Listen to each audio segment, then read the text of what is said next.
पाकिस्तान में जर्नलिज्म और पॉडकास्ट को जो कंपेयर किया जा रहा है ना, वो बहुत गलत हो रहा है।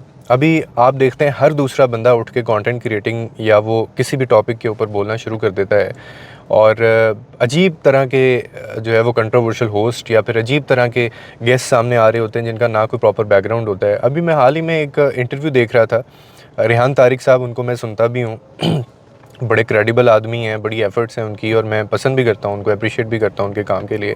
का मौका है, बहुत सारे लोग लगे हुए थे इसकी शादी को खराब करना है। जब आपके वलीमे पे मुजरा हो रहा था जी, जो मुजरा वो हो रहा था वो मुजरा मैंने नहीं कराया। अच्छा, मुझे जबरन वहां बिठाया गया, जबरदस्ती मुजरा हो जिस गया। तरह उन्होंने रिसेंटली एक पॉडकास्ट किया जो कि हकीम शहजाद लोहा पहाड़ के पता नहीं आगे इस तरह का वो निक नेम लगाते हैं और वो इससे रिलेटेड वो ये पॉडकास्ट या कंट्रोवर्सीज़ या दानिया शाह या वो आमिर लियाकत की वजह से वो काफ़ी ज़्यादा इस चीज़ में कंट्रोवर्शियल भी रहे हैं। अब उनको इन्होंने प्रोग्राम पे बुलाया और बुला के उन्होंने इंतहाई जो प्राइवेसी वाले कंसर्न्स या जो सवाल होते हैं, इतने प्राइवेट क्वेश्चन उनसे पूछे जिसमें कुछ ऐसी बातें थी जो बड़ी डबल मीनिंग बातें भी थी। यानी वो आप बज़ाहिर आपको ही लग रहा होता है कि अगले बंदे को समझ नहीं आ रही, लेकिन अगले बंदे को आप बताने के लिए ही वो डबल मीनिंग बात कर रहे होते हैं।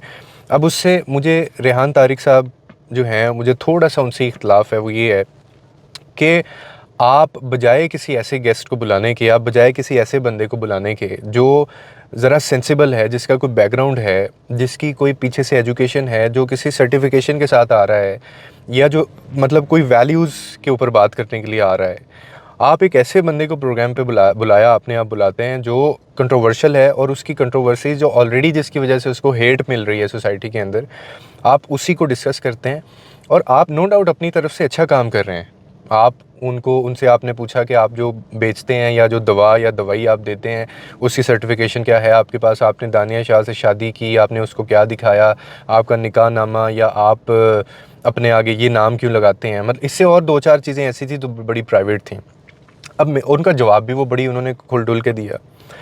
अब इसमें दो तीन चीज़ें हैं। एक चीज़ तो ये है कि जब हम अपनी यूथ को या जब लोगों को हम दिखाते हैं ना, मैं अगर अपने प्रोग्राम में एक ऐसे बंदे को, मैं तो ऑनेस्टली आपको बता रहा हूँ, मैं अपनी तौहीन समझता हूँ एक ऐसे बंदे को प्रोग्राम में बुलाना या एक ऐसे बंदे के साथ पॉडकास्ट करना या एक ऐसे बंदे की जाके मिन्नतें करना कि जी आप मेरे पॉडकास्ट में आ जाएं, और वो बंदा जो है वो कंट्रोवर्शियल हो, वो मतलब गलाजत बकता हो, लोग उसको आगे ही हेट करते हों उसकी चीज़ों की वजह से, और वो बिल्कुल बोल्ड एंड ब्लंट वो बात करता हो, मैं तो अवॉइड करूँगा। क्यों? क्योंकि मेरा कैलिबर उससे नहीं मिल रहा है।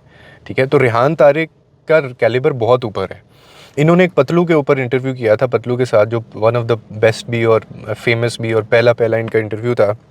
उस पे भी काफ़ी सारे लोगों ने इनको क्रिटिसाइज़ किया था कि इन्होंने पतलू के बारे में जो भी बातें की थी, लेकिन तब भी मैंने यही बात की थी, मैं और मन्नान एक प्रोग्राम में बैठे हुए थे, हमने यही बात की थी कि आपको मिस्टर पतलू को या ऐसे यूट्यूबर्स जो हैं, आप या रजब भट्ट जैसे या ये जो नन्ही वाला जैसे, मतलब ये these people have no values and background.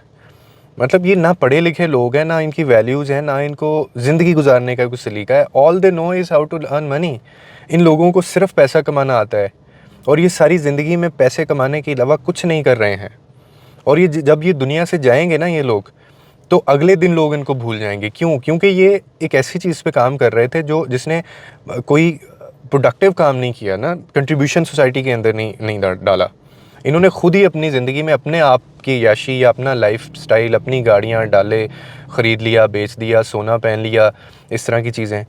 इनके अलावा तो इनका कोई काम ही नहीं है, इसीलिए लोग इनको याद नहीं रखेंगे। अब्दुल सत्तार ईदी को लोग आज भी याद रखते हैं, वो लोग जिन्होंने ज़िंदगी में दुनिया में कोई कंट्रीब्यूट किया। आप किसी को एक अच्छी बात सिखा देंगे ना और उसके पल्ले पड़ जाएगी, तो वो आपको सारी ज़िंदगी नहीं भूलेगा। अब रेहान तारिक ने जर्नलिज़्म वो अच्छा करते हैं और वो नो डाउट वो बेस्ट हैं अपनी उस फील्ड के अंदर, लेकिन जर्नलिज़्म को आप पॉडकास्ट से कंपेयर जब करते हैं ना, तो पॉडकास्ट एक बहुत ही अलग चीज़ है। आप फिर इसको जर्नलिज़्म ना कहें।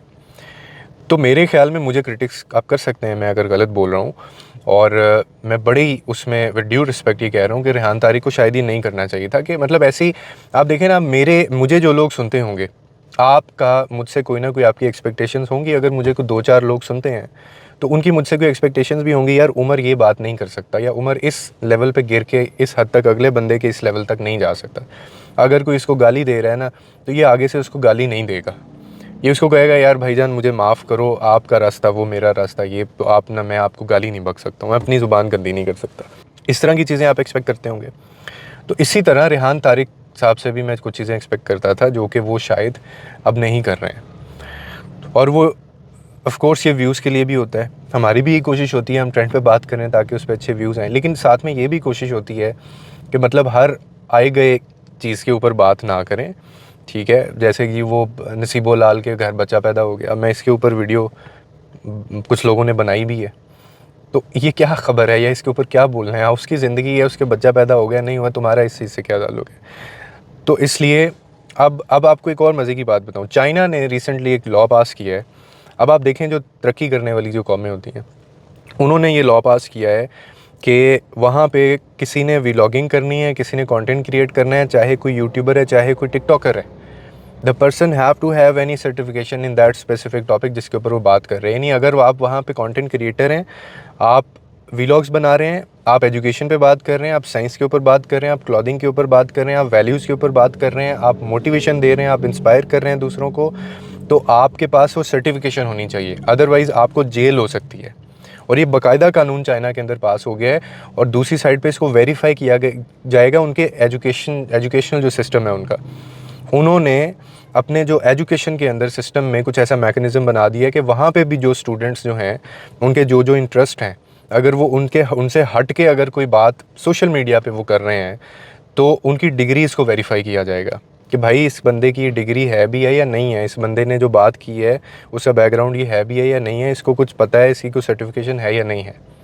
और हमारे यहाँ पे जिसका दिल करता है वो उठ के कोई ना कोई बात कर देता है, और वो इतने ऑथेंटिक सोर्स से बात करता है, ना उसकी कोई पीछे से बैकग्राउंड होती है। हमारे यहाँ पे टोटल ऑपोजिट है। अगर एक बंदा डॉक्टर है तो वो सोशल मीडिया पे बात कर रहा है, अगर एक बंदा जो है वो सोशल मीडिया इन्फ्लुएंसर है तो वो आपको मेडिकल फील्ड से भी बता रहा है, वो आपको साइंस फील्ड का भी बता रहा है, वो आपको एजुकेशन फील्ड का भी बता रहा है। नो डाउट होता है लोगों के पास नॉलेज, पर अथेंटिक या उसको सोर्स कर देना, उसकी सर्टिफिकेशन ले लेना या पीछे से प्रॉपर बैकग्राउंड होना, तो उसका एक अलग इम्पैक्ट होता है। तो मेरे ख्याल में बहुत अच्छा उनका ये कानून है।